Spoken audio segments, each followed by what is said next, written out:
came out in Nevada. I'm way up ahead of everybody else. But something that was even more important to me, I'm way up on Hispanics. The Hispanics, I was #1. Did I not tell you that in my Telemundo video? And I said, if I get the nomination, I'll win the Hispanic vote because I'm going to bring jobs back to America. I'm going to take them back from China. I'm going to take them back from all these other countries that are taking our jobs because our leaders don't know what they're doing. And the Hispanics will vote for Donald Trump. And you can watch more of our interview with Donald Trump on GretaWire.com. And I in just minutes, just told you that 16, from my Telemundo video. He will bring jobs to the Latinos. All they want is to work. But first, remember, and all we want is $15 an hour. The Tea Party groups so, hey, well, wait until you hear what I boost the economy by paying car payments, insurance, car insurance. There was not some big conspiracy there. They were trying to sort out these conflicting demands.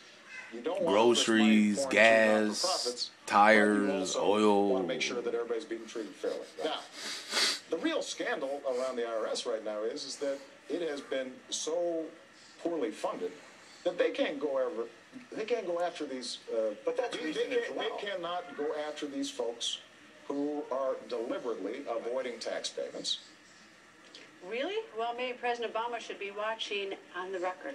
If they can go after old dirty bastard, they could go after them. It feels kind of creepy to be on somebody's enemy list. The IRS has audited my personal and business finances. The letters started to get the Tea Party movement members and funders. Run up and down your spine. We knew we were being targeted. That was never even a question. Any doubt in your minds that you were targeted, not just sort of an accidental audit or delay in your certificate? No doubt whatsoever. Any doubt with you? No. All of a sudden, the IRS decides to audit you. Yes. When you have the IRS writing you a letter telling you that under penalty of perjury, they will only look at your application if you turn over the names of your donors, the names of your volunteers, wanting to see copies of every speech ever given, and the names of those speakers, and the list goes on and on.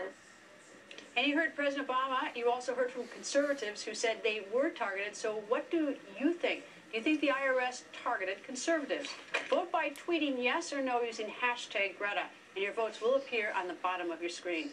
And now former White House press secretary Ari Fleischer joins us. Ari, I think if I were the president's spokesperson when he said that the real scandal is poorly funded, can't go after those deliberately avoiding taxes, and all I can think of is the red carpet in and out of Al Sharpton into the White House, where the New York Times says, oh, it was $4 to $5 million. I thought, that's the clearest case, and nobody can go after him. Maybe you ought to just lock the door. But anyway, your thought on the president's comments? Well, I think he's the only person in America who wants the IRS to have more money. But more importantly, I think the problem here, and this is why the president has never shown the ability to rise above the polarizing person he is, he diminishes the seriousness of the issue, which for conservatives is a terribly serious matter. And after all, Lois Lerner herself, the person at the center of all this from the IRS, she apologized for targeting conservatives. So I don't know how the president can say this. Greta, here's what the Associated Press reported the day the story broke from AP.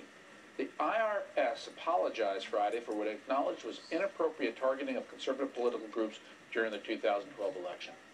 So his own administration has acknowledged wrongdoing, and the president now is trying to backwalk it and act as if it was nothing.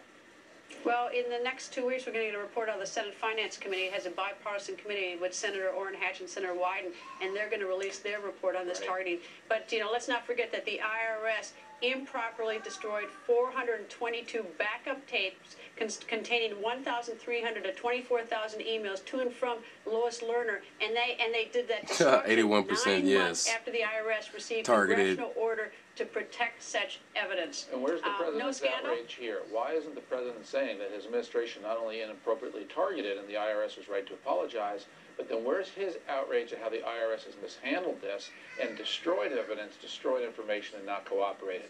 We have a president who is just diminishing it because he doesn't care if the victims here are conservatives. That's why he's never risen above the level of a president who fundamentally remains a partisan who cannot bring people together or govern well. Is he does he just not get it? Or doesn't he give a damn? He gets it. It's just who he is. He essentially remains the community organizer from Chicago who just sees things only from one point of view and has never been the type of leader who can bring people together. He just thinks if he gives a speech, everybody should fall into line, do it his way, and just vote for whatever he says.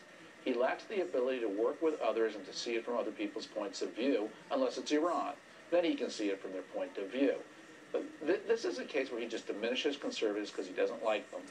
And but for the life of me, though, Ari, I can't believe that he says this, and he doesn't see the hypocrisy.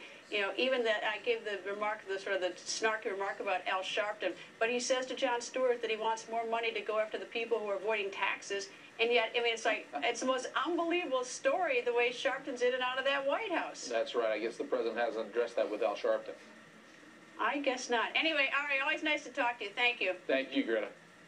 And in Baltimore, the city state's attorney, Marilyn Mosby, refusing to turn over records from her office's investigation into the arrest and death of Freddie Gray. Defense lawyers for the police officers indicted in Gray's death demanding Mosby hand over the information, but Mosby saying no way. In the on-the-record legal panels here, former homicide detective and